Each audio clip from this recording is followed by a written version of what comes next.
안녕하세요. 베나TV 장보경 PD입니다. 베나TV는 후원금과 광고료를 제작비로 사용하고 있습니다. 많은 분들이 후원해 주시지만 아직은 부족한 상황입니다. 그래서 광고를 끝까지 꼭 봐주십사 부탁드리고 싶습니다. 더불어 베나TV 영상이 널리 알려지도록 공유도 많이 해주세요. 감사합니다.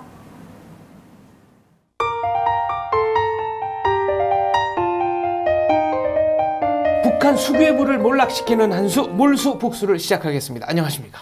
안녕하십니까? 안찬일 박사님 모셨고요. 오늘의 초대 손님 북한 특전사 출신의 안혜경님입니다. 네. 어떤 분이신가요? 뭐 대단한 분인데 참 모시기가 쉽지 않았는데 우리 안혜경 씨는 이제 북한의 특전사인 이제 경보병에서 근무를 했고 대한민국 온 지 얼마나 됐죠? 이제 10년 됐습니다. 네, 뭐 10년 됐지만 지금 아주 맹렬하게 텔레비전이나 여러 방송 또 강의로 이제 활동을 하고 있는 분인데 상당히 북한군 또 특수부대 특히 그다음에 이제 이 특수부대가 또 전역을 하고 사회 나가서 어떤 저항 세력으로 세력화되고 있다. 이런 아주 흥미진진한 이야기를 여러분에게 들려드릴 것 같습니다. 먼저 간단한 좀 소개 인사하시죠.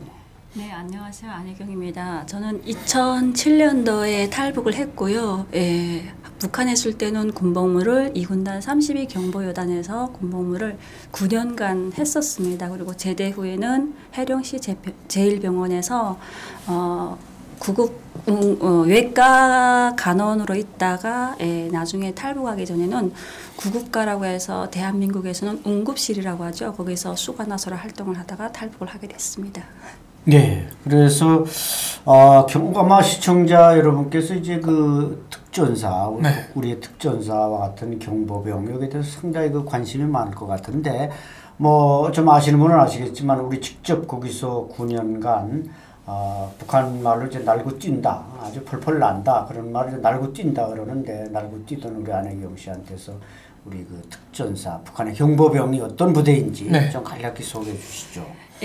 저희 같은 경보병은 북한에서는 일명 자살특공대라고 하죠. 그래서 군복무 과정도 일반 구분대하고 달리 군복무 기간도 길고 또 문제는 국가적인 혜택이 또 큽니다. 그러니까 그만큼 힘든 만큼 군대 입대해서 제대할 때는 누구나 공산대학 졸업증을 주는데 그냥 졸업증을 주는 게 아니라 입대 4년 차 들어가게 되면 부대 안에 공산대학이 있어요. 그래서 공산대학에서 일반 육군 같은 경우는 그냥 10년 동안 쭉 훈련만 하면 되는데 우리는 공부도 하고 훈련도 하고 그러니까 그 사회에서는 간부로 성장할 수 있는 사람 그래서 군대 차출하는 것부터도 신분과 출신 성분과 그리고 모든 계급에서 그러니까 특출한 사람들 그러니까 모든 신체 조건도 좋지만 북한에서 제일 많이 버는 신분을 많이 따져가지고 차출하기 때문에 그들이 사회에 나와서도 군 간부가 될 수 있는 그러한 모든 바탕을 가지고 나오고 또 제대될 때는 우리 기본 군대 나가는 목적이 입당이라는 그 사회에서는 내가 그 신분을 맞게 잘 살기 위해서는 입당이라는 그 하나의 목적 때문에 나가는데 일단 유사시 우리가 내 몸을 바칠 수 있는 그런 부대다 보니까 입당은 100% 시켜주고 그래서 당원 부대이면서도 자살 특공대라는 그런 명칭을 가지고 있고 제대될 때는 공산대학 졸업증까지 다 따가지고 나오는 그래서 되게 보게 되면 공산대학 졸업증을 따가지고 나오기 때문에 사회에 나와서 일반 대학을 나와도 그냥 도당 간부증까지 여기로 말하면 도청 간부 자리를 그냥 할 수 있는 그런 위치까지 놓이게 되는 그런 부대입니다. 100% 지원병이라는 얘기네요. 지원은 지원인데 우리 북한이라고 할 때는 그냥 지원병인데 그 중에서 이렇게 문건을 넣고 한 사람, 그러니까 사람을 넣고 평가하는 게 아니라 북한은 문건을 넣고 먼저 뽑아놓고 그 다음에 사람을 보는 게. 그래서 아마 북한 군에서 차출하는 거 보게 되면 억가라고 할 때는 우리 고등학교 3학년부터 쭉 해서 체계적으로 뽑는 친구들이고 그 다음에 뽑는 게 비행사고 그 다음에 뽑는 게 저격공보라고 보면 됩니다. 그 다음에 나머지 일반 구분대로 쭉 순서대로 나열하면 그렇게 되어 있습니다. 네, 그 공산대학 졸업증을 준다. 이게 북한군 전체에서는 유일하게 경보병 부대한테만 이 공산대학 졸업증을 주는데 이게 시청자 여러분께 이해를 돕기 위해서 북한에 이제 군당학교, 군시단의 시당 군당학교가 있고 이걸 졸업하면 그러니까 이게 그것은 재교육기관이죠 일종의 이걸 졸업하면 이제 군급 간부가 되고 이 공산대학이라는 게 도급에 있습니다. 각 도마다 하나씩 있는데 이걸 졸업하면 도당급 이하, 도급 간부가 되고 중앙에 이제 김일성 고급당 학교가 있죠. 지금 뭐 누굽니까? 김원원 국가보위상이 지금 강등이 돼서 가서 교육받고 있다는 김일성 고급당 학교는 그걸 졸업하면 이제 중앙당급 간부가 되니까 이 군복무만 했는데 물론 이제 경보병은 한 13년 하죠. 그거 했는데 제대할 때 그 졸업증을 줘서 그냥 저리 도당급 간부로서 이렇게 사회에 배치시킨다는 것은 상당히 특혜인데 물론 뭐 지금 북한의 이 사회 시스템이나 이 간부 체제가 엉망이 되다 보니까 그 제대하는 모든 사람에게 그 간부 자리를 줄 수가 없고 그래서 그분들이 이제 나중에 우리 안혜경 씨를 통해 듣겠지만 좀 다른 세력으로 이제 변이되는 이런 현상을 볼 수 있는데 우리 안혜경 씨는 그러니까 그 부대에서 이제 간호사관으로서 근무를 했는데 이 간호사관도 이게 말하자면 경보병이 이제 후방에 침투하는 겁니다. 우리 이전선 형성하는 거죠. AN2기나 낙하산을 타고 투입했는데 그래서 이제 경자가 가벼울 경자로서 무기도 아까보총 몇 킬로죠? 우리 백두산 권총 가지고. 그렇죠. 네. 권총 무기가 다 그 말하자면 아까보총도 이게 홈을 판다든지 뭐 해서 중량을 팍 줄여서 가볍게 휴대해야 이제 이전선을 형성하게 투입이 되니까. 전쟁이 나면은 낙하산 타고 후방에 네. 내려서 그렇죠. 네, 후방 교란을 하는 네, 부대라는 게릴라 부대네요. 네, 완전 그렇죠. 게릴라. 우리 특전사가 똑같다니까요. 네. 그래서 이제 그 땅굴로도 내려오기로 준비가 돼 있었고 그래서 이제 땅굴이 북한에 지금 4개가 발견되지 않았습니까? 거기로도 내려오게끔 준비되는 게 경보병이다. 근데 우리 안혜경 씨의 거기서 어떤 훈련이나 그런 재밌는 얘기를 좀 하시죠. 저희 같은 경우는 그러다 보니까 강하 훈련. 하늘에서도 또 떨어지고 또 도하라고 해서 바다 건너서 그래서 도하 훈련도 하고 그래서 그게 뭐 우리가 전쟁이라는 게 언제 뭐 딱 여름에 한다는 것도 없기 때문에 근데 경보병은 어느 훈련이나 다 힘들었던 것 같아요. 겨울에는 저희는 스키까지는 안 했는데 일단 저격 경보는 뭐 윤전 기제라고 해서 기관차 지금 근데 저는 그 대한민국에 오니까 기관차가 없더라고요. 근데 북한은 저격 경보 기관차도 배워주거든요. 그래서 부대에 기관차도 있고 그리고 탱크, 자동차, 오토바이, 예, 이걸 다 몰아야 되고 그리고 뭐 훈련이라고 할 때는 심지어는 트랙터까지 몰게 해요. 네, 트랙터까지 하고. 트랙터와 탱크가 비슷하거든요. 네, 그리고 훈련은 뭐 개인 훈련은 수영 해서 수영을 우리가 개인이 혼자 수영하는 건 괜찮은데 우리가 조별로 투입되기 때문에 한 개 조가 10명이거든요. 그 10명이 투입해서 이렇게 같이 투입을 하다 보니까 이렇게 쭉 연결해가지고 수영을 하는데 그게 너무 힘든 거예요. 다 같이 잘하면 쉽게 나가는데 뒤에 어차피 저같이 맥주병은 꼭 있단 말이에요. 한 개 분대에 한 개 대. 그래서 저도 좀 수영을 못 해가지고 전사 때는 꽤 애를 먹었는데 그런 이렇게 수영 훈련도 하고 또 뭐 강화 훈련도 하고 또 겨울에는 또 이렇게 추운 겨울에도 수영 도하 훈련도 시키고 그래서 이런 국법 훈련 같은 걸 많이 얼음을 깨고 들어가게 하고. 그래서 얼음 깨고 들어가서 한 30분씩 있다 나오는 그런 훈련까지 해서 좀 많이 힘들죠. 근데 힘든 것만큼 우리는 또 자부심을 가지는 게 누구나 마음대로 올 수 없는 부대고 우리가 북한식으로 말하게 되면 장군님께서 믿어주고 장군님께서 우리를 제일로 아끼고 제일 선호해 주시는 부대라는 그런 자부심을 가지고 그때 당시는 열심히 할 수밖에 없었고 또 내가 열심히 하게 되면 거기 뒤에 차려지는 게 있잖아요. 내 후대들에게 좀 더 나은 신분을 줄 수 있고 신분을 준다는 그 자체는 그 사회에서 먹고 살고 하는 데는 뭐 좀 나은 걸 줄 수 있다는 그것 때문에 열심히 했던 것 같아요.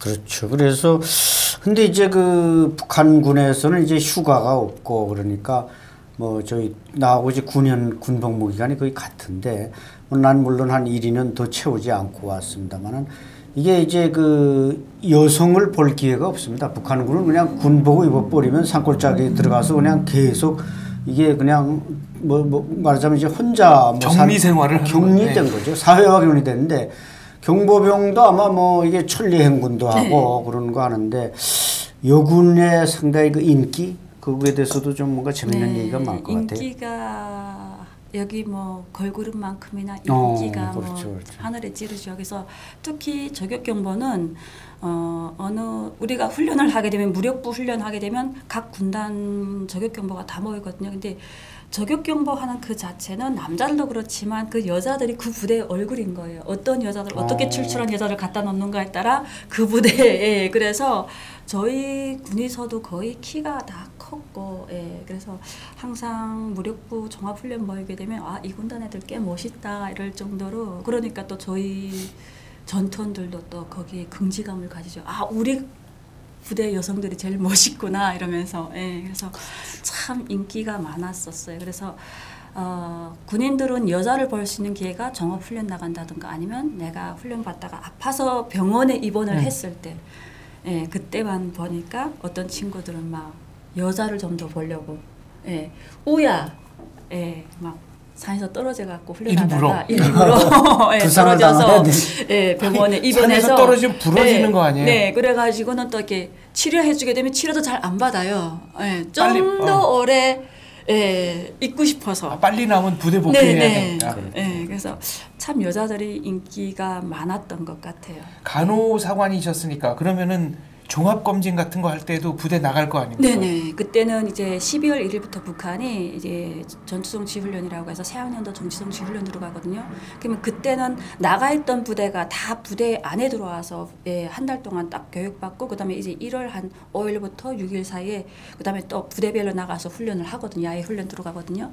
그렇기 때문에 다 모일 수 있는 부대 일 쓰는 시간이 12월 달밖에 없기 때문에 이때 훈련 이게 검진 나가게 되면 각 조를 짜가지고 6명씩 해가지고 각 대대로 나가는데 정말 근데 그때는 우리가 또 그동안 또 우리 전투원들한테 이렇게 그동안 수고했으니까 또 공연 같은 게 소품 공연 같은 것도 준비해가지고 나가요. 근데 너무 너무 좋아갖고 이렇게 어떤 친구들은 여자들 정말 전사들 같은 경우는 한 2, 3년 있다가 처음 보는 친구들은 막 피를 뽑는데 이렇게 여자들 처음 보니까 이렇게 가슴이 막 떨리잖아요. 아마 뭐 17살부터 19살 때 막 한창 때인데 막 그 친구들은 막 이렇게 피를 뽑는데 이렇게 여자만 쳐다보다가 그러면 우리도 같이 떠는 거예요. 여자들 잘못 찌르잖아요. 그러면 혈관 다시 찔러도 된다고 입자팔레나 또 뭐 아무거나 해도 된다고 그러면서 이렇게 얼마나 그래서 여자들 잘 이렇게 가게 되면 어차피 거기서 한 2, 3일씩 묵으면서 검진을 쫙 다 하니까 피 뽑고 뭐 엑스레이 찍고 하니까 남자들이 그 여자들 뭐 이제 며칠 동안 여기서 검진 있다 하게 되면 정말 아야 그 자리를 군관들 딱 버쳐서는데도 어떻게 하나 그걸 보고 싶어서 더 보고 싶어서 밥을 먹을 때도 자기네 그 정말 한 줌 나오는 밥 안 먹으면 자기네가 배고픈데도 간호사들은 여자들은 어떻게 밥을 먹는지 분명 북한에서 자기네 군대 나오기 전에는 엄마나 누나나 동생들이 밥 먹는 모습을 봤을 텐데 그걸 몇 년 못 보다가 여자들이 어쩌다 이렇게 딱 가서 보게 되면 너무 신비로운 존재로 보이는 거예요. 그래서 그럴수록 우리는 또 이렇게 어깨가 완전 더 올라가죠. 아까 뭐 운전, 뭐 트랙터부터 다 배우셨다고 그랬는데 대한민국에 오셔서 면허 따셨습니까? 네, 저 지금 운전 경력이 한 8년 됐어요. 도움이 됐나요? 북한에서 교육받은 게? 아니요. 그러니까 거기는 기름이 없으니까 그냥 이렇게 모형을 넣고 이렇게 하고 하거든요. 그래서 하나도 도움이 안 됐고 그래서 제가 운전면허 따가지고 저는 그게 많이 도움될 줄 알았어요. 근데 운전면허를 따고 정말 대한민국에서 제일 좋은 차, 국산 차 중에서는 제일 좋은 차를 철없이 탁 탔는데 한국에 와서 제일 좋은 거 해보고 싶은 거예요. 그래서 그 차를 제가 1년 만에 한 4번을 들이받고 내받고 하다가 끝내는 1년 만에 폐차를? 폐차를 했어요. 그래서 북한이 그거 하나도 쓸데없구나. 그리고 우리가 모형 훈련하는 것도 제가 대한민국에서 제일 처음 봤던 게 인천공항. 저는 다른 친구들처럼 이렇게 뭐 베트남이나 태국이나 거쳐서 온 게 아니라 중국에서 바로 이렇게 비행기 타고 단독으로 왔어요. 비행기 탈 때도 가슴이 조마조마했고 그리고 내가 특수부대이기 때문에 이제 이 사람들이 나를 어떻게 대할 것인가. 우리가 교육받던 내용은 특수부대 하게 되면 얘네가 특수부대원들에게서 뭐 비밀을 빼내고 마지막에는 다 죽인다 이런 말을 많이 받아가지고 더구나 내 혼자 이게 지금 비행기 올라가지고 딱 인천공항에 들어가지고 그다음에 제가 어떻게 할지 모르겠는 거예요. 그래서 이제 이 사람들이 나를 어떻게 대할 것인가. 그래가지고 게이트 앞에 가서 여권 주세요. 그래서 저는 한참을 떨다가 그 사람 얼굴 빤히 보면서 저 북한에서 왔습니다. 그랬더니 저는 그 사람이 그 자리에 일어나서 저를 막 소리 지르며 욕할 줄 알았는데 네. 정말 정중히 일어서서 고생이 많으셨습니다. 환영합니다. 축하드립니다. 이러면서 정말 자유대한민국에 온 걸 축하한다 그러면서 정중히 인사해서 정말 90도 인사를 하시더라고요. 근데 그 주변 분들이 막 이렇게 보는 거예요. 근데 저는 그게 고맙기도 하는데 주변 분들이 이렇게 보니까 조금 더 이렇게 막 낯설기도 하고. 그러니까 북한에서는 그런 대우를 못 받아봤잖아요. 항상 뭐 군복 입은 사람들이라면 우리 같은 일반 사람들은 그냥 발 내차고 들이차고 뭐 그다음에 이름이라는 게 없이 그냥 뭐 갔나 뭐 이렇게 통했던데 여기 딱 어느 순간에 그런 대우를 받으니까 그래서 아 정말 대한민국이 좋았구나. 그럼 가짜 여권으로 중국을 통과해서 네. 그러니까 가짜 여권으로 대한민국 입국할 때 비로소 이제 밝히는 거거든요. 네. 그래가지고 너무 좋았고 근데 제가 우리 북한에서 우리 부대 임무 자체가 서울지구 전투였어요. 그래서 그 가상 건물 같은 걸 많이 가지고 거기서 이렇게 훈련을 하거든요. 근데 청와대도 아주 작았고 정작 모양만 비슷해요. 그렇죠. 예. 그리고 그다음에 건물 자체가 가상 건물 자체가 다 4층이었거든요. 근데 인천공항에 딱 내리는데 너무 커가지고 어디로 빠져야 될지 몰랐어요. 근데 그 뭐 국내선도 아니고 국외선이니까 일단 사람들이 가는 대로 쭉 따라가서 하고 그다음에 그때까지는 밖을 내다볼 수 없었으니까 몰라가지고 그분이 어디로 인도해가지고 사무실에 와서 마시는 차를 마시고 그다음에 국정원 지금 대성공사 쪽에서 이게 두 분이 나와서 저를 인도에 가지고 가는데 그때가 금요일날 저녁인데 너무 화려해. 중국에서 봤을 때도 막 이렇게 눈이 확 트여가지고 저희가 특히 국경이었기 때문에 이게 보인단 말이에요, 중국. 근데 중국 안쪽에 들어오니까 너무 화려했는데 그건 아무것도 아니었고 대한민국이 정말 얼마나 발전됐는지 그래서 저는 그때 들어오면서 그 생각을 했어요. 아, 내가 전쟁 났을 때 그 한참 그 4층 가상 건물에서 훈련하던 그대로 생각하고 여기 왔었으면 나는 그냥 죽었구나. 그렇죠. 네. 너무 거친 건물이 많은 거예요. 드라마에서 보던 것처럼 하늘의 별 보기 힘들 정도로. 그래서 저는 깜짝 놀랐었어요. 맞죠. 이 군단이 이제 우리 저 안혜경 씨가 소속했던 이 군단이 이제 서울을 점령하는 게 목표고. 그래서 아마 이 32경보여단 이제 서울이 주타격이었는데 뭐 그때 훈련 받은 거기 뭐 청와대 모형도 있고 그렇죠. 네, 평산에 딱 그 와연리에 그 모형 훈련장이 있거든요. 맞아. 그래서 제가 그랬어요. 아, 이거 내가 진짜 왔으면 그냥 죽었네. 어디로 떨어질지. 우리가 봤던 거랑 우리가 공부했던 거랑 아무것도 그러니까 지형지물 학습을 많이 시키거든요. 지도 가지고 아무것도 모르겠는 거예요. 그래서 와 이렇게 발전됐네. 근데 우리 북한 사람들 이걸 모르고 있네. 근데 혹시 저 우리 그니까 제대를 하고 또 제대할 때 요군들이 제대가 요란하죠. 뭔가 뭐 자동차로 하나 싣고 간다는 말인데 그 사실인가요? 그렇죠. 그러니까 북한 사회가 워낙 경제가 어렵다 보니까 이거는 그 어제 오늘 일이 아니었고 저희도 뭐 딸 6 중에 딸 4명이 군대 갔다 왔거든요. 예. 그래서 저희 집안도 정말 대단하다고 하죠. 특히 남자들은 의무제이기 때문에 어쩔 수 없이 가지만 여자들은 그 집안에 간부가 나오기 때문에 한 집에 한 명 가기도 꽤 힘든 조건이고 또 간부가 돼야 되고 아버지가 그리고 또 좀 경제적으로 좀 여기로 말하면 뇌물을 좀 고해야 군대를 가는데 저희는 4명 군대에 갔다 왔어요. 그래서 주변 분들이 참 너희는 양심 없다 할 정도로. 근데 저희 언니 때도 제가 80년도 때 이렇게 제대될 때 보니까 특히 사관장들 같은 경우는 중대 살림살이를 책임지고 있거든요. 식량부터 시작해서 군인들 피복부터 시작해서 다 하고 있는데 저는 그 사관장도 하고 간호장도 했었기 때문에 약품부터 시작해서 심지어는 정말 북한에서 시집을 못 갔지만 앞으로 시집 가서 낳게 되면 쓸 기저귀라고 하죠. 여기는 일회용 기저귀를 쓰는데 북한은 일회용 기저귀가 없어가지고 천을 하거든요. 그 가재천. 여기로 말하면 거즈천 있잖아요. 그거랑 그래도 군인들 나오는 발사계 있잖아요. 그것도 발사계도 또 좋아요. 거즈 같은 경우에는 이렇게 신생아 때 쓰는데 이제 크게 되면 기저귀가 많이 들어가잖아요. 그러면 군인들 발사계 나오는 것도 뭐 저격경보 같은 경우에는 거의 행군을 많이 하다 보니까 이게 발사계가 이렇게 4개씩 나오거든요. 겨울에 거 4개, 여름에 4개 나오는데 그걸 군인들에게 1개씩 주고 이렇게 절반 잘라 쓰게 만드는 거예요. 그러니까 이만큼 되는 걸 절반 잘라서 쓰라 그러거든요. 그래가지고 나머지는 제가 다 챙겨갖고 그랬어요. 근데 저만 뿐이 아니었고 저희 언니 때도 그렇고 내가 사관장 임계 받던 그 사관장도 그랬었고 그래서 제가 오늘도 오면서 보니까 이렇게 우리 군인들께 배낭을 맸는데 너무 이쁜 거예요. 대한민국 배낭이. 예. 북한은 훈련 딱 나오잖아요. 비상소집 딱 때리게 되면 군인들이 제대로 나온 배낭 메고 오는 사람들이 없어요. 왜? 북한은 그 배낭도 꽤 귀하거든요. 제대 군인들이 그 배낭도 엄청 많이 가져가요. 그러다 보니까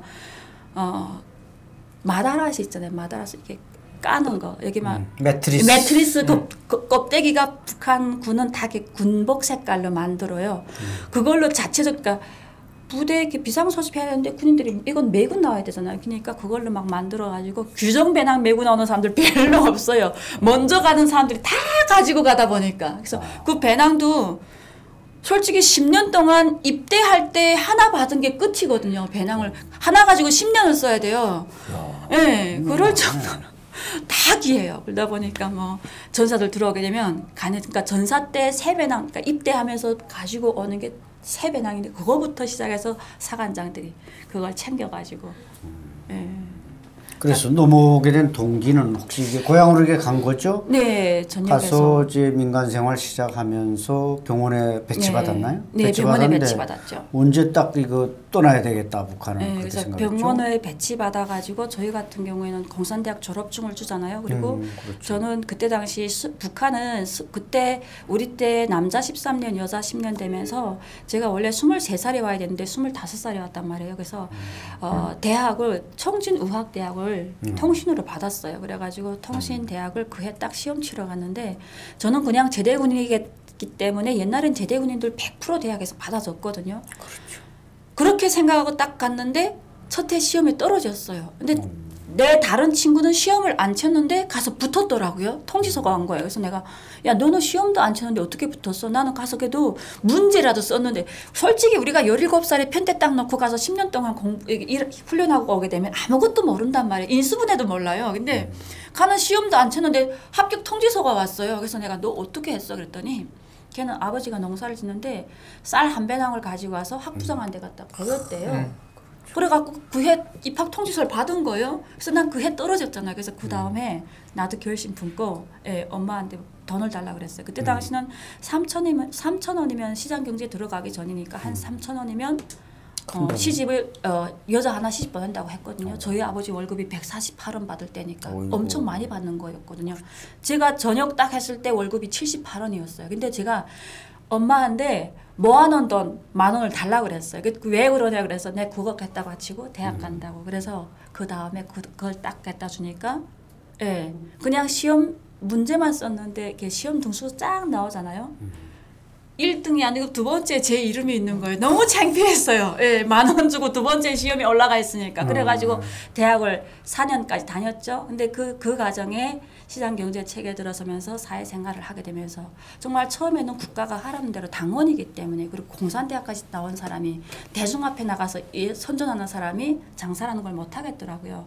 그래서 정말 하라는 대로 막 하면서 살았어요. 근데 다른 친구들은 다 비 오게 되면 꽃양산 들고 다니는데 유독 저만 아빠가 10년 전에 평양 지식인대에 가서 타온 까만 우산을 그것도 좀 먹어가지고 구멍이 쿵쿵쿵쿵 난 거 쓰고 다닌다는 거예요. 당원이라는 게. 그것도 간호장이나 하는 사람이. 그래서 그다음부터 이렇게 하는 게 아니겠다. 나도 장사를 해야 되겠다. 그래서 그때부터 처음에 제가 외과를 전공했기 때문에 뭐 쌍꺼풀 수술도 하고 처음에 귀부터 뚫어줬어요. 비사해주의 하면서. 그래서 저도 이 귀를 제 혼자 바늘로 뚫은 거거든요. 일종의 불법 시술이네요. 그렇죠. 기총을 하게 되면 그때 당시 기총 사려고 하게 되면 북한 돈으로 한 14만 원 중국 거 사야 됐었어요. 근데 14만 원이 없더니 넌 78원 월급 받는데 그래서 애들한테 그때 당시 이게 기 뚫는 게 1,000원씩이었어. 근데 나는 500원씩 받을 테니까 그냥 떼끔하게 해줄게 해가지고 500원씩 주고 하니까 쟤네들은 뭐 무슨 부려야 되겠는데 1,000원 없고 싼값에 비지떡이라고 오기 시작했어요. 그다음 그거 하다 보니까 그다음에 쌍꺼풀 하고 싶은 거예요. 그래서 아는 또 제가 수술장도 겸했기 때문에 한데 너 한번 해볼래? 내가 진짜 안 하게 되면 내가 돈을 물어가지고 그때 당시 쌍꺼풀 수술하는 게 5만 원에서 7만 원이었거든요. 야미로 하는 게 불법으로. 그래서 내가 돈을 줄 테니까 한번 나를 믿고 한번 맡겨봐 했었어요. 근데 다행히 정말 운 좋게 잘 됐었어요. 그래서 대신 네가 돈 안 받고 가서 홍보해 그래가지고 그런 식으로 하다 보니까 처음엔 정말 엄마 아빠가 제가 딱 전역했을 때는 아버지가 기사장을 하시고 엄마가 유치원 원장. 여기로 말하면 유치원 원장이 별 직업 같지 않지만 북한은 국가가 운영하는 유치원이기 때문에 원생이 한 300명 정도 되거든요. 그 교사도 한 20-30명씩 됐어요. 그러니까 저희 공장이 7기업소다 보니까 그 제지공장 유치원이라고 해서 혜령시도 꽤 많이 일러줬던 유치원인데 거기 원장을 하셨기 때문에 그랬기 때문에 저희 딸 4명을 군대 보낼 수 있을 정도로 잠재력이 있었거든요. 제가 딱 전역했을 때는 엄마 아빠가 예전에 우리가 아시잖아요. 600에 60 하게 되면 북한에서는 그걸 목표 삼아서 일을 하거든요.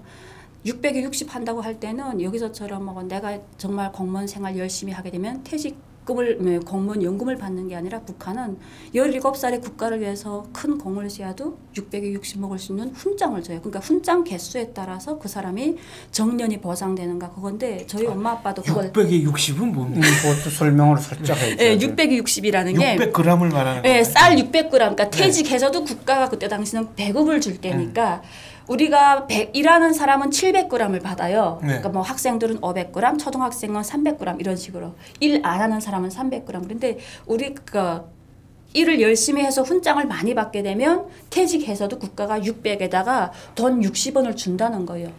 그걸 받기 위해서 우리는 열심히 하는데 그거를 17살 때 국가를 위해서 정성호기 같은 거, 체육선수 같은 경우에는 마라톤 선수. 네. 그분 같은 경우에는 그때 20살에 영웅이 돼가지고 그걸 벌써 다 받았다는 거예요. 그런 식으로 우리는 뭐 공무원 생활 쭉 하게 되면 거기에 합당한 연금이 나오는데 북한은 아닌 거예요. 그러니까 그걸 일하면서 다 했는데는 문제는 그게 연금 제도가 무너졌어요. 고난의 행군이 시작되면서 국가 시스템이, 국가 시스템이 무너지면서 근데 저희 엄마 아빠는 벌써 95년도에 정년 퇴직을 다 하셨어요. 그 600에 60만 다 만들어 놓고. 근데 지금 국가가 600에 60이라는 걸 하나도 줄 수가 없잖아요.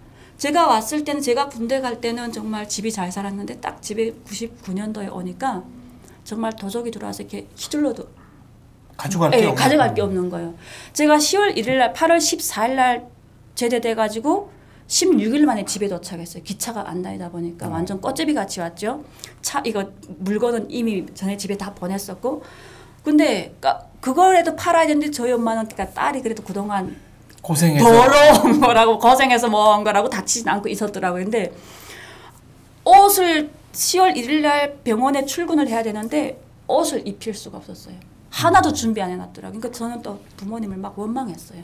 어떻게 이렇게 능력이 없냐고. 10년 동안 그래도 딸이 군대 갔다 왔으면 옷이라도 한 벌 준비해놨어야지. 근데 제가 그 말을 하고 후회되는 게 다른 친구들은 딱 왔는데 집이 없어가지고 막 저희 집으로 오는 거예요. 그동안 고난의 행군, 우리 때가 제일 힘들었던 고난의 행군의 때잖아요. 절정이니까. 제가 91년도 갔다 99년도 왔으니까. 근데 그 친구들은 갈 집도 없고 형제도 없고 부모도 없는 거예요. 오니까 다 없어진 저희 거네. 집으로 온 거예요. 그래서 저희 부모님은 그때 당시 저랑 제 동생이 군대 나가 있을 때니까 어디 가고 싶어도 돌아올 자식들이 있잖아요. 그것 때문에 정말 집에 거 다 팔면서 저희 아버지가 지식인대에 참가하셨대거든요. 1차 지식인대 93년도. 그러면서 그때 당시는 뭐 일본 애들 이렇게 쌍나팔이라고 해서 러군기도 주셨고 국가가 색텔레비도 줬고 그래서 아버지가 이제 막내 둘은 색텔레비, 러군기, 뭐 재봉기 이렇게 다 분할해 놨어요. 가지고 가라고. 근데 아무것도 없는 거예요. 그래서 내가 내 텔레비는 어디 갔냐고 했더니 너무 힘들어서 팔았다고. 막 엄마를 욕하고 아빠를 욕하고 어떻게 이렇게 능력이 없어졌냐고. 퇴직할 때 뭘 좀 돈 모아놓지. 왜 아무것도 없이 이렇게 됐냐고. 근데 후에 그 친구들 딱 보면서 내가 너무 철이 없었구나. 근데 그때 당시는 저희 엄마 아빠가 산에 가서 나무도 없어가지고 북한 산에 나무 없잖아요. 등거리를 있잖아요. 나무 뿌리를 캐가지고 그걸 팔아가지고 끼니를 이어가고 있더라고. 근데 그게 딱 장마당 입구가 나무 파는 데인데 엄마는 나무도 아니고 또 나무 둥거리다 보니까 한창 제일 구석에서 나무를 파는데 그걸 지나야 집에 가는데 저는 그거 엄마 아빠 그 모습을 보기 싫어가지고 한 30분을 애돌아서 이렇게 집을 다녔어요. 내 얼굴 깎는다고. 그래서 그렇게 하다가 그다음에 시장경제책에 딱 들어서면서 월급이 올라간다니까 제일 먼저 생각한 게 엄마 아빠 이제는 저런 고생을 안 시키겠다가 아니라 내 얼굴을 깎는 나무 둥거리 파는 일을 안 해도 되겠구나 이 생각을 했어요. 근데 그래도 그거는 계속 되더라고요. 왜? 월급이 1,480원 올라갔는데 쌀은 또 4,000원 올라간 거예요. 그래서 그다음에 내가 이제는 나설 때다. 그래서 그다음에 장사를 시작을 했죠. 처음에 엄마 아빠가 주는 그걸로 정말 제가 집까지 병원까지 부지런히 걸어서 40분 거리를 제가 도시락을 못 싸고 다녔어요. 다른 애들은 점심시간 1시간 동안에 그 병원에서 밥을 안 주거든요. 우리는 환자들도 밥이 없어요. 근데 그 도시락을 쌀 수가 없어가지고 내가 도시락 싸게 되면 엄마 아빠가 아침에 산에 올라가서 나무 둥글을 캐가지고 저녁 오후 내려와서 그걸 팔아가지고 저녁끼를 만들거든요.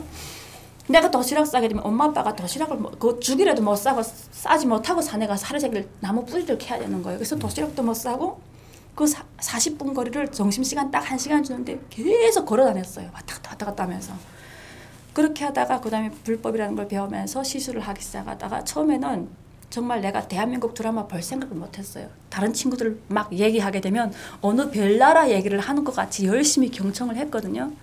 그러다가 내가 돈을 벌기 시작하니까 조금 이제 배가 부르기 시작하니까 나도 뭔가 색다른 걸 경험하기 싶은 거예요. 그래가지고 그때 당시 드라마 CD를 그때는 빌려준다기보다도 이렇게 사서 봤어야 됐거든요. 그래서 사서 내가 몇 개 사게 되면 있는 애들하고 나한테 뭐가 있는데 넌 뭐가 있니 해서 서로 바꿔보는 식으로 이렇게 하다가 내가 그다음에 머리가 돌아갔어요. 아 이렇게 하지 말고 내가 아예 CD를 좀 사가지고 애들한테 그걸 빌려주고 돈 주고 몇 시간 보는데 얼마씩 대여를 하자. 그러니까 비디오방 같이 그거를 그렇죠. 내가 아마 그쪽에서 몰래 제일 처음 한 것 같아요. 근데 그걸 내가 조금 여유 있는 마음을 가지고 했으면 되겠는데 우리 군인들이라는 건 좀 철칙이 이게 좀 칼 같은 게 있잖아요. 너 3시간 보는데 500원 주고 그 나머지 시간은 또 다른 애가 갈 거니까 무조건 줘 이런 식으로. 그러니까 애들은 그때 당시 내가 또 간호장이고 당원이고 하니까 나한테 좀 꼼짝 못했어요. 그래서 북한은 근데 전기가 가게 되면 그래서 저는 오히려 그걸 더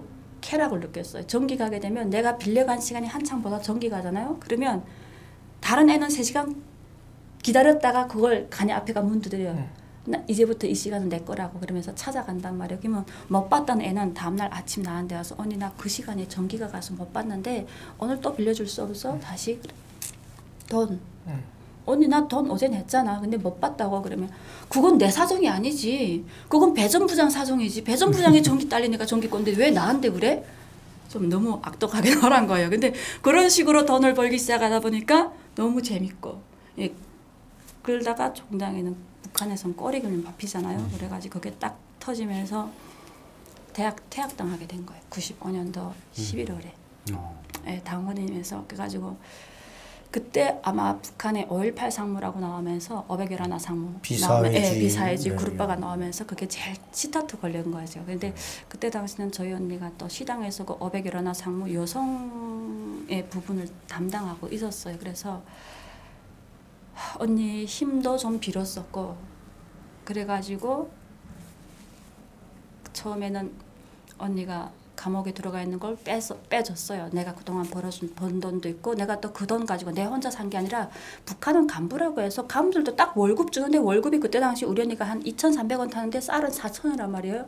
그러니까 그 돈 가지고 못 살아요. 쌀 1kg. 네. 1kg. 그러니까 내가 이렇게 막 비디오 장사하게 되면 언니한테 이렇게 돈도 또 도와주고 언니가 와서 혜영아 우리 저녁에 쌀이 없는데 쌀 사야 되는데 그러게 되면 언니 저기 쌀 좀 포가 이런 식으로 이렇게 언니도 도와주고 이러다 보니까 언니가 날 뺏어가지고 그때 당시는 좀 몇 달만 좀 피해 있어라 이래가지고 제가 그때 당시 또 중국 사람들하고 이게 비디오를 사다 보니까 대방들한테 얘기했더니 그럼 그렇게 여기 와서 네 돈벌이 할 건 많아. 그래서 소개해 주신 분이 그러니까 주사를 놓는 사람 이렇게 치매 환자를 소개해 줬어요. 그래서 거기 넘어가서 제가 3달 동안을 진짜 그냥 주사만 찔러주고 앉아서 한국 드라마를 열심히 봤어요. 예, 그러니까 그 두만강을 건너간 거죠? 경비대한테 돈을 주고. 갈 때는 그냥 그러니까 탈출이라는 게 그냥 가서 일단 피신하자. 네, 그러니까 그때 당시 내가 잡히게 되면 다시 잡혀서 내가 불게 되면 나 때문에 그때 당시는 해령식 검찰소장, 재판소장도 걸릴 게 많았거든요. 왜? 그 사람들이랑 그 집에 같이 가서 본 드라마도 꽤 많아요. 그리고 거기서 빌려온 것도 많았고 내가 가택수색 당했을 때 그 사람들 비디오도 많았고 그래서 언니들도 그렇고 그 사람들이 토의한 게 그때는 중앙에서 내려온 검열이었으니까 네 동생을 피신시키든지 빼내가지고 그렇게 할 수밖에 없다 해서 3달을 나가 있어서 그럼 도강할 때는 특전사 훈련 받은 게 도움이 됐나요? 아니 그때는 몇 월 달이었죠? 몇 월 달? 그때는 4월 달인데 문제는 물이 많지는 않았네. 네, 그 사람 간부들이 나를 피신시켜 탈북은 그 사람들이 간부 자기네가 걸려들 것 같으니까 나를 하다 보니까 경비대한테 다 연락을 했어요. 다 끼고 하고 북한은 다 끼고 놀거든요. 그러니까 경비대 애들이 데리러 왔어요. 나는 안 가고 싶은데 그냥 집에서 숨어 있고 싶은데 가라는. 근데 저는 별로 중국까지 안 가도 됐었거든요. 북한에서 뭐 내 그동안 모아놓은 돈도 있고 그냥 내가 그랬어요. 언니 내 밖에 한번 안 나가고 집에 김치움에 딱 숨어 있을 때까지 있을 테니까 나 중국에 가기 싫어 그랬더니 언니가 야 중국에 너 돈 벌 해준다는데 왜 안 가니? 그래서 경비대원을 3번이나 보냈어요. 어쩔 수 없이 이제는 끌려가게 생긴 거예요. 그래서 피신에 있어야 되니까 자기네가 잡힐 것 같으니까 나보고 빨리 가라는 거예요. 그래서 처음엔 정말 가기 싫은 걸 딱 왔는데 내가 그때 후회했어요. 내 이 좋은 걸 왜 안 왔지? 그 석 달 동안 정말 제 사상이 다 변해버렸어요. 이제는 검열이 끝났다고 오라고 그 연락이 왔어요. 그래서 가야 되는데 한 달을 더 버텼어요. 그러다가 일단 갔어요. 그러면 가면서 제가 결심한 게 이제는 북한을 다 정리하고 내가 탈출을 해야 되겠다. 이제 사람이라는 게 자유라는 게 만끽되니까 그 다음에 내가 넉 달 한 10일 있다가 다시 북한에 왔을 때는 그 사회가 정말 암흑같이 보이는 거예요. 견딜 수가 네. 없고.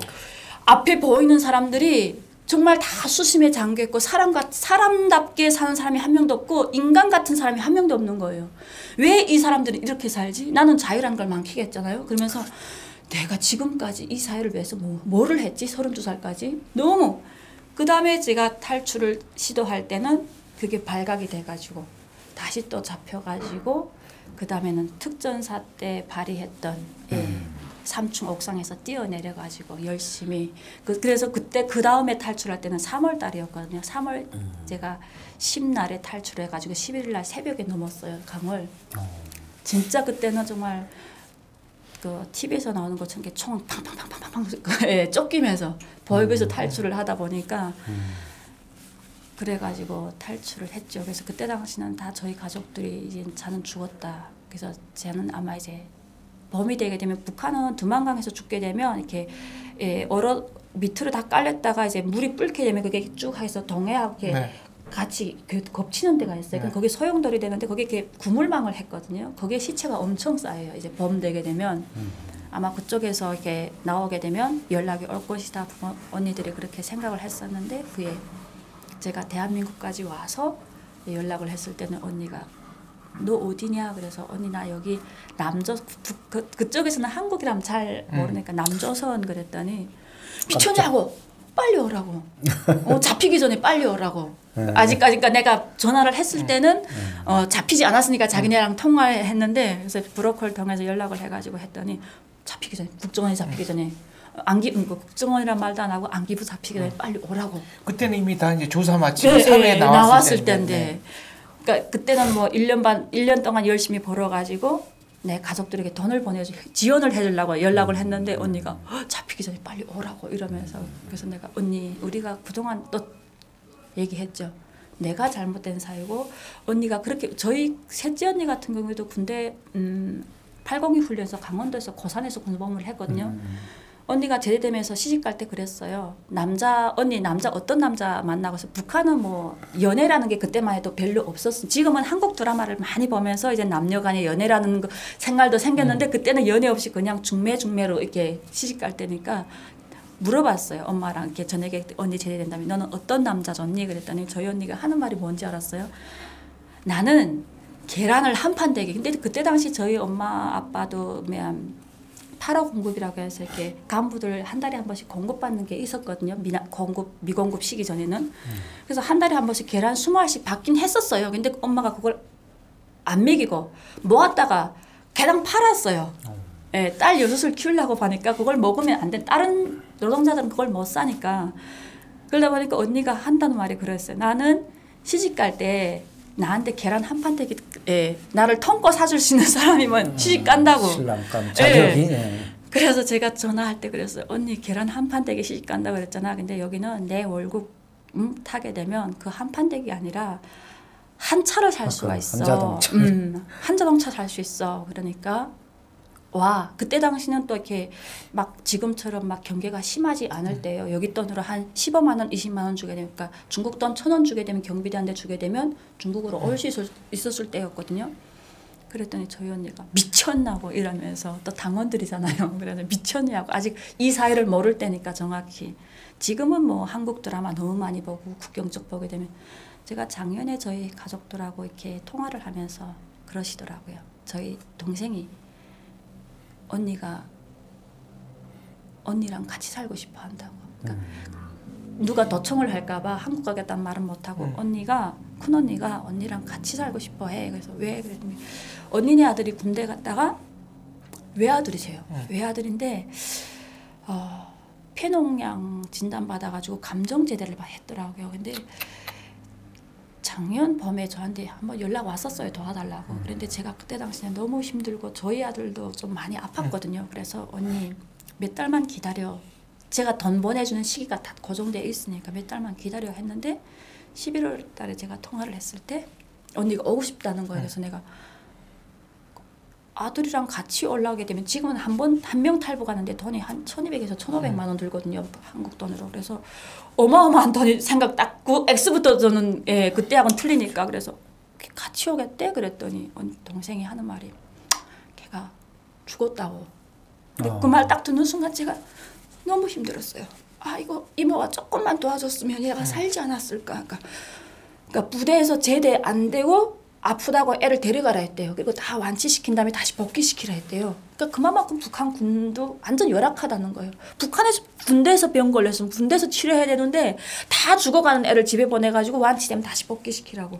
그러니까 언니가 바쁘니까 저한테 연락을 했는데 제가 또 저도 바빠가지고 못 도와줬거든요. 근데 11월 달에 석 달 있다 전화 딱 했는데 애가 그리고 있다가 하늘나라에 갔더라고. 그래가지고 그게 우리 집에 정말 우리 딸만 6 중에 저희 이모들 중에도 아들이 딱 하나 있었어요. 그러다가 저희 엄마도 시집을 가서 딸만 6 뚜루니 낳았어요. 근데 제일 큰 언니가 시집을 가서 아들을 낳았거든요. 그 다음 또 딸들이 또 쭉 딸 낳았어요. 그래서 정말 그 아들은 우리 집안에 정말 보물 같은 존재였거든요.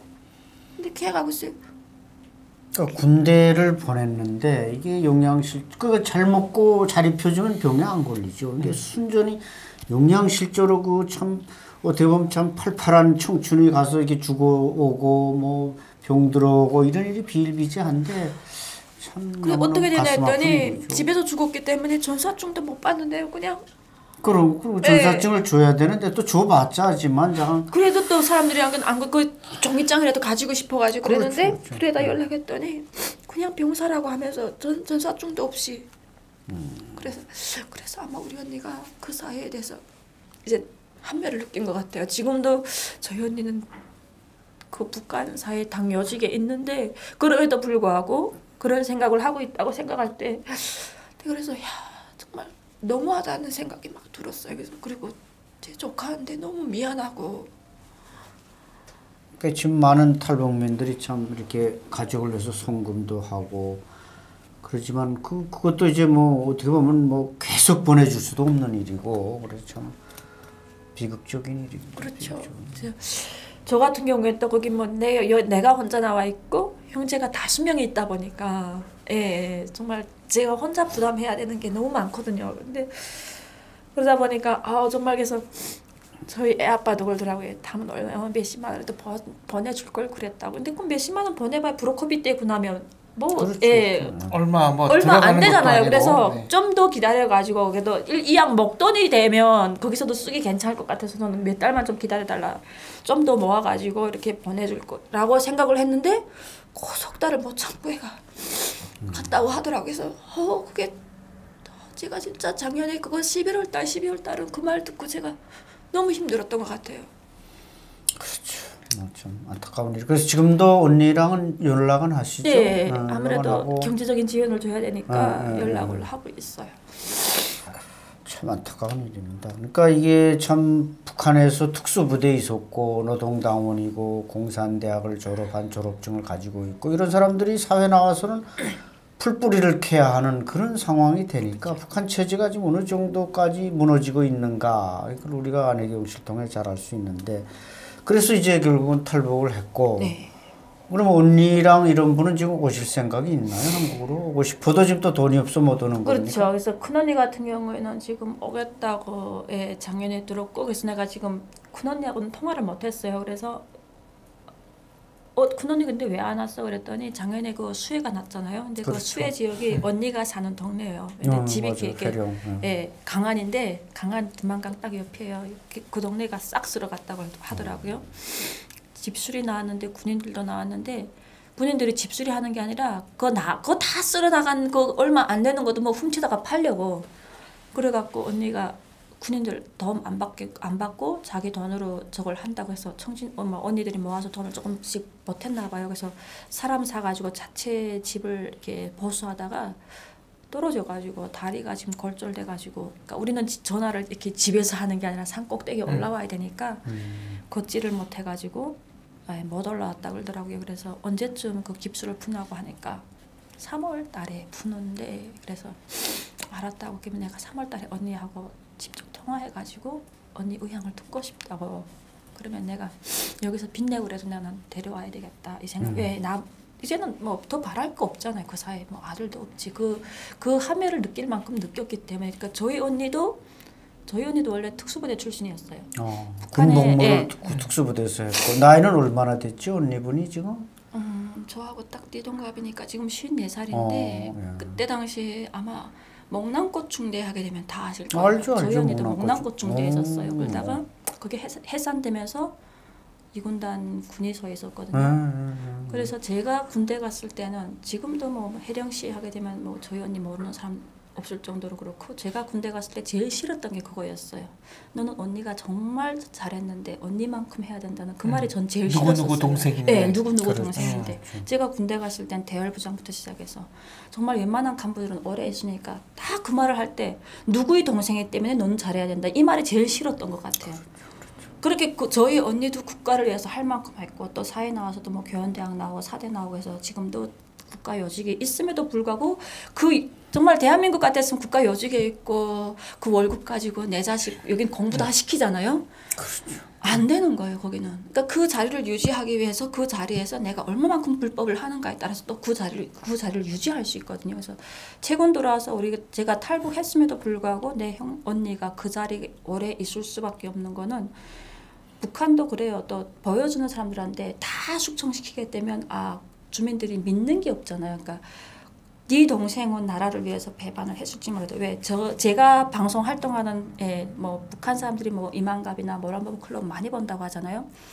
그게 저희 형제들도 그 CD를 가지고 있대요. 사람들이 와서 네 동생이라고 그러면서 그럴 정도로 알면서도 불구하고 저희 언니가 아직도 당사업을 할 수밖에 없는 것은 국가가 네 동생은 국가를 배신했지만 우리는 너를 믿어주니까 열심히 해봐라. 근데 문제는 승진을 안 시켜주는 거죠. 계속 안전속동 시키는 거죠. 근데 대신 우리 언니 같은 경우에는 조금만 잘못하게 되면 그걸 건 잡혀서 숙청당할 그게 많은 거예요. 근데 내가 여기서 꾸준히 많지는 않지만 돈을 보내주기 때문에 다른 사람들보다는 청렴하게 다 이게 그렇죠. 일을 하는 거죠. 그러니까 그 사람들이 건덕지가 없으니까 쳐낼 수가 없는 거예요.